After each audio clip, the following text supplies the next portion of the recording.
ఈరోజు వాళ్ళ పార్టీకి చెందిన ఒక మాజీ శాసనసభ్యుడు, నేను డాక్టర్ అని గొప్పలు చెప్పుకునే వ్యక్తి, మాజీ మంత్రి, వాళ్ళ కొడుకు యాక్సిడెంట్ చేశాడు. 18 సంవత్సరాలు. Is a major, is not a minor. 18 సంవత్సరాలు కుర్రోడు యాక్సిడెంట్ చేశాడు. యాక్సిడెంట్ చేసిన తర్వాత ఏం చేయాలి? బాబు ఆ క్షణంలో భయం ఉండుండొచ్చు. ఏం చేస్తాడు? ఇంటికి వస్తాడు. అప్పుడు తల్లిదండ్రుల పైన ఉన్న బాధ్యత ఏంటి? అరే నువ్వు చేసిన తప్పురా, అయిపోయింది, వెళ్దాం పోలీస్ స్టేషన్కి, చలో వెళ్దాం, సరెండర్ చేసి న్యాయపరంగా ఏం చర్యలు తీసుకోవాలో అది తీసుకోండి అని చెప్పాలి. తెలంగాణలో ఇట్లనే ఒక కేంద్ర మంత్రి పైన కొడుకు పైన ఆరోపణలు వస్తే ఆ మంత్రి ఏం చేశాడండి? వాళ్ళ అబ్బాయిని తీసుకెళ్ళి నిలబెట్టాడు. లీగల్ రిక్వెస్ట్ ట్రై చేశాడు. దాని తర్వాత అబ్బాయిని తీసుకెళ్ళి నిలబెట్టాడు. ఇదిగోండి మా అబ్బాయి సరెండర్ అవుతున్నాడు, న్యాయబద్ధంగా మేము పోరాడతాం అని చెప్పారు. అది చేయకుండా ఎంత చులకంగా చెప్తున్నాడని. ఒక వ్యక్తి చనిపోయాడు, దాంట్లో కుటుంబం ఉంటుంది, తల్లిదండ్రులు ఉంటారు, భార్య ఉంటుంది, పిల్లలు ఉంటారు. ఇంత సింపుల్గా చెప్పేస్తున్నాడు. ఏమవుతుంది అంటాడు. అంటే ఎక్కడ పోతున్నావు అంటే మీ బాబాయిని చంపేశారు. అట్టనే ఆయనే చంపించాడు. వాళ్ళ బాబాయిని జగన్మోహన్ రెడ్డి చంపించాడు. ఆనాడు నేను చెప్పా, ఈ గడప పైన నేను చెప్పా, కడపలో నేను పాదయాత్ర చేస్తున్నప్పుడు చెప్పా, సొంత బాబాయిని లేపేశాడు, తప్పు కాదంట.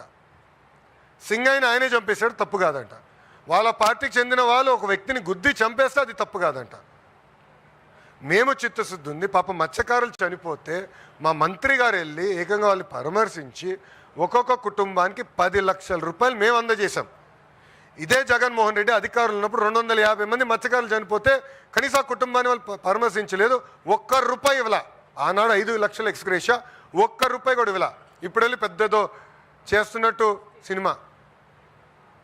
ఎంత అన్యాయం! మా మత్స్యకార సోదరులు కూడా ఆలోచించాలని నేను కోరుతున్నాను.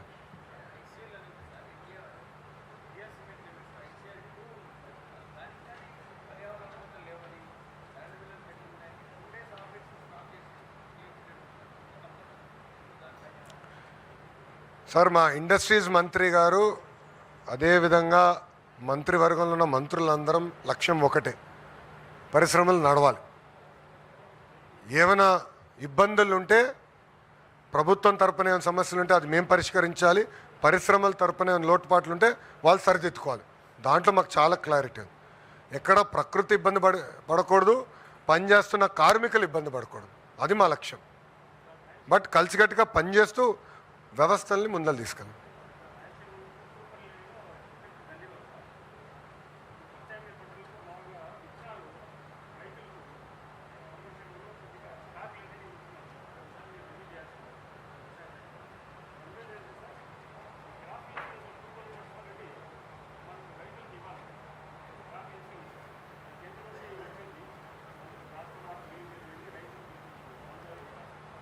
అయ్యా, అది మీరు చూస్తే గత ప్రభుత్వం క్రాప్ ఇన్సూరెన్స్ చేయలేదు.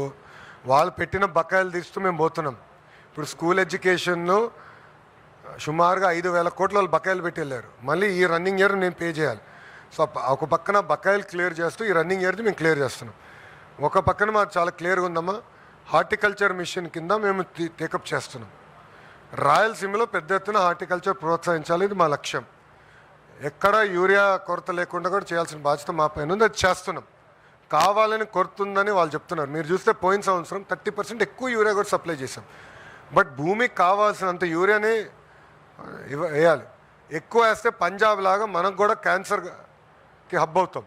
అట్లా కాకుండా ఎంత అవసరం ఉందో పంట ప్రకారం మనం చేయాలి.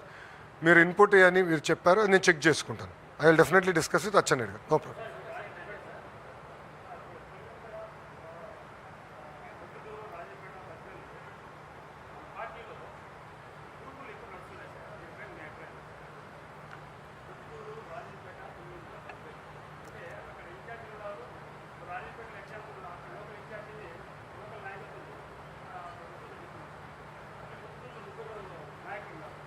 అన్నా, మేము కలిసికట్టుగా పనిచేస్తాం.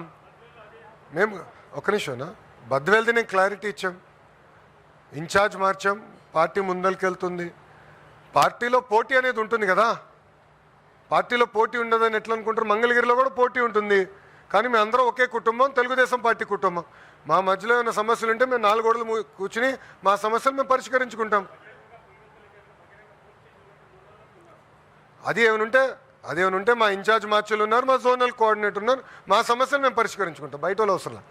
We will solve our own problems, no problem.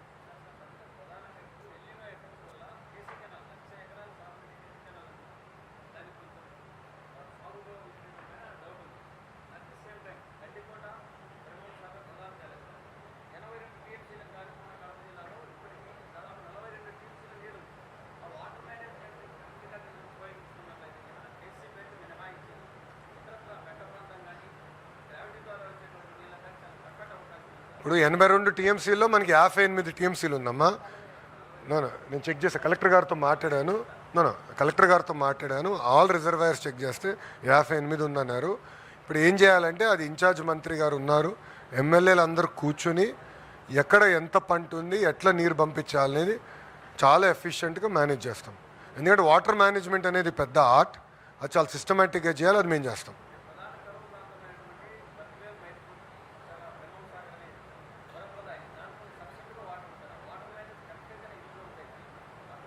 నన్ను 100% చేయాలమ్మా.